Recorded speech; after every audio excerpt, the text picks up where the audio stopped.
Hi friends, பாருங்கள்.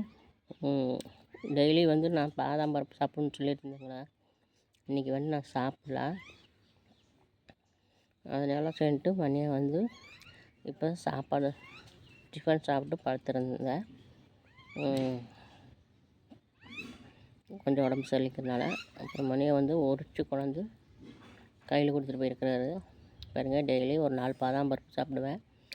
ஆஸ்பத்திரிக்கு போய் நம்ம உடம்பு சரியில்லைன்னு ஆஸ்பத்திரிக்கு போய் நம்ம டாக்டர்கிட்ட வந்து பார்த்துட்டு மருந்து மாத்திரை சாப்பிட விட இது மாதிரி இயற்கையாக வந்து சாப்பிட்றது ரொம்ப நல்லது. அதேமாரி வந்து சும்மா சாப்பிட்றத விட இப்படி ஊற வச்சு சாப்பிட்ணும் நல்லதுங்க.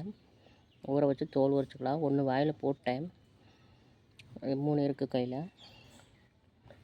மாத்திரை மருந்து இருக்கிறத விட நம்ம இதுமாரி இயற்கையாக சாப்பிட்றது நல்லதுங்க.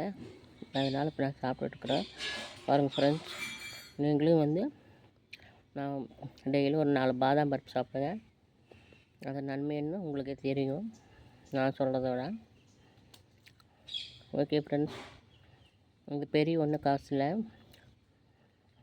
கம்மி தான். அதனால் நீங்கள் டெய்லியும் பாதாம் பருப்பும் ஊற வச்சு குழந்தைங்களுக்கும் சரி நீங்களும் சரி ஒரு 4 பருப்பு சாப்பிடுங்க. இப்போ நான் ஒரு பருப்பு வாயில் போட்டு பேசிட்டு தான் உங்களுக்கு வீடியோ போடுறேன். ஓகே ஃப்ரெண்ட்ஸ், டெய்லி ஒரு 4 பருப்பு, அதிகமாக வேண்டாம். பாய். பிடிச்சிருந்தால் லைக் பண்ணுங்கள், சப்போர்ட் பண்ணுங்கள், சப்ஸ்கிரைப் பண்ணுங்கள். பாய்.